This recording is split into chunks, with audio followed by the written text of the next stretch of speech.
Hey guys, Mark here with Big Picture Ag, back out in the field for our Read Your Crop Stories series, Chapter 4, Away We Grow. We're in that time of the summer where we've picked up heat. Boy, it's really kicked in the last few days. Today it's 95 out here. The wind is actually blowing 20 to 25.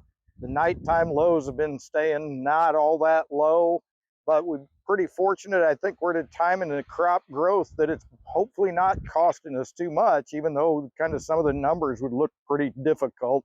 But we're going to go out in the field first this time, and take a look at a few things. We'll share some pictures and things from that.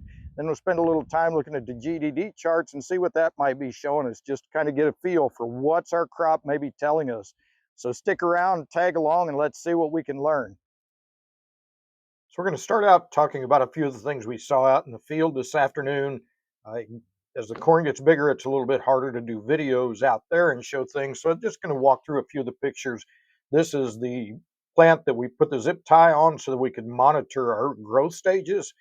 If you recall, I put that on at the fifth leaf after V5, and you can see that currently that zip tie is on the ground, that the fifth leaf is actually sloughed off of this plant. So kind of interesting how many leaves we lose as the plant goes through the year. So if you're using leaves just to count where you're at without using something to kind of keep track of it, it can be a little bit confusing sometimes. So I took a minute and zoomed back out a little bit for the next section here. As I zoom in, you can see this is actually the plant with the zip tie here. Back off of that a little bit. And we're in that rapid growth phase where the plants are growing extensively right now. This particular plant is at V13 right now, so it's zooming right along. I did measure the extended leaf height on this plant, and it's about 90 inches. Ironically, right next to it, we've got a third day emerging plant. It was only at about 72 inches of height, and you can see it's giving up quite a bit in size. This one's probably going to struggle to do very well. Ironically, we've got one over here, though, as well, next to it, that was a first day merger. That is not nearly as big as this solid plant in the middle either. So a lot of variability, things kind of starting to show up in some of these fields in certain situations.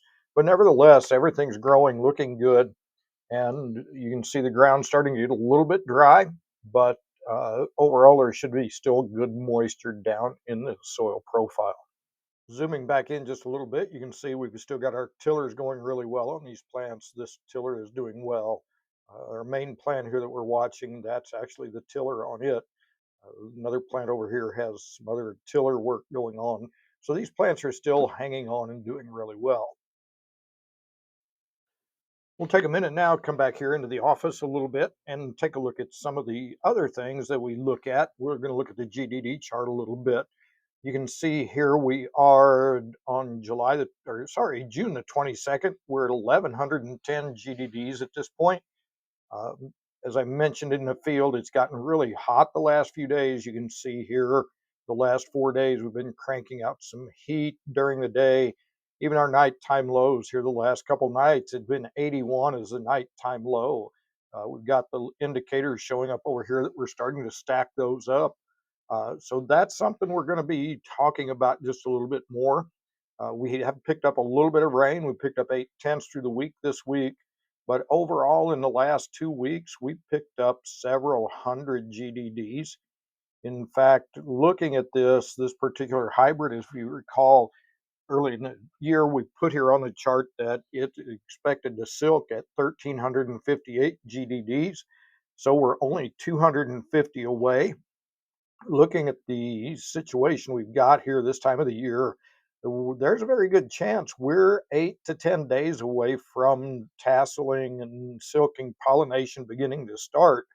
So there's a lot of important things going to be starting to happen in this plant's life coming up very quickly here. Some critical things showing up, critical time frames to be watching. So we're going to talk about that just a little bit more in just a minute. But you can see overall we're not doing too badly. I did look at these plants last week. So last Saturday on the 14th, they were at B10. If you recall, I said we were at V13 at this point. So we've added 3 leaves in just the last 8 days on these plants. So they're going to be cranking it out very quickly here.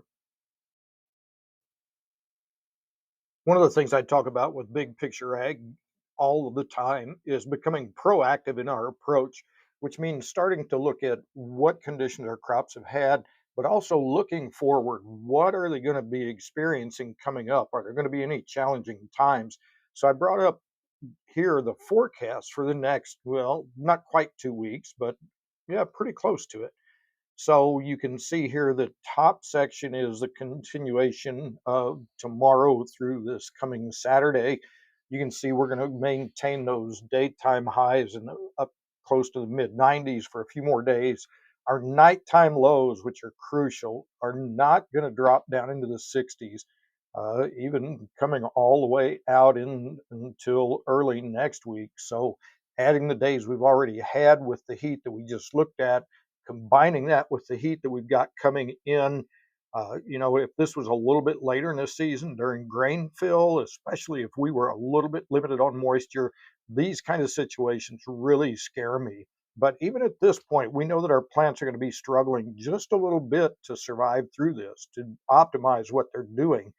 So one of the things, and several of the guys I've spoken with in the last week, we've talked about doing some of our stress program applications, things to help that plant bridge the gap to survive this heat and maintain itself a little bit better. So that's the proactive approach that I like to talk about. So you can see here kind of what we're looking at, why we would look at trying to do something in some of these crops. Some areas may see a reduction in these temperatures a little quicker, but across my I-70 corridor, this looks like it could get a little bit rocky here for a few days. But hopefully there are a few chances of rain scattered in here. Would sure be nice to get another little shot somewhere along the way too.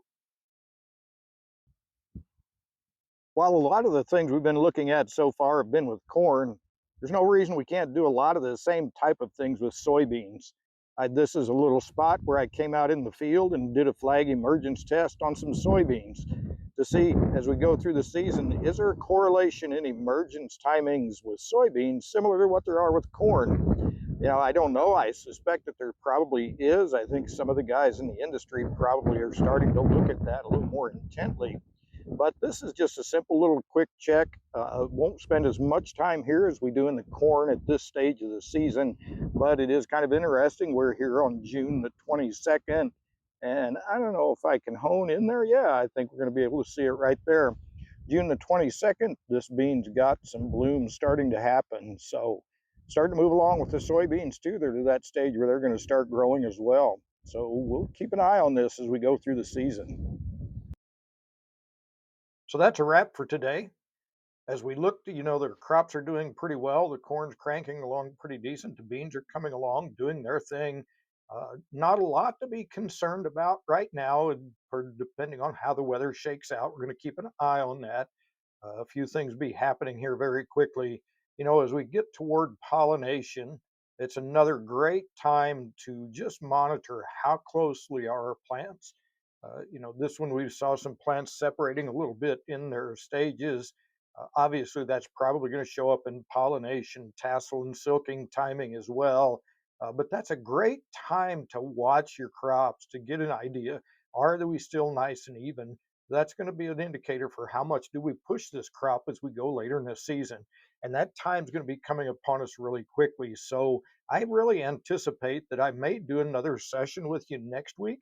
I think we're probably going to be getting close enough to tassel and pollination that I may want to slip one in there really quickly, just as we look at some of those things that might be happening in there. So anyway, appreciate you sticking around. Hope you've enjoyed this. Hopefully you're finding some interesting things, just a little bit different way to monitor your crop, and maybe you're getting out there and looking for some of these things yourself as well. But anyway, that's a wrap for chapter 4 of the Big Picture Ag Read Your Crop Stories series. And as we talked about, this is a way we grow.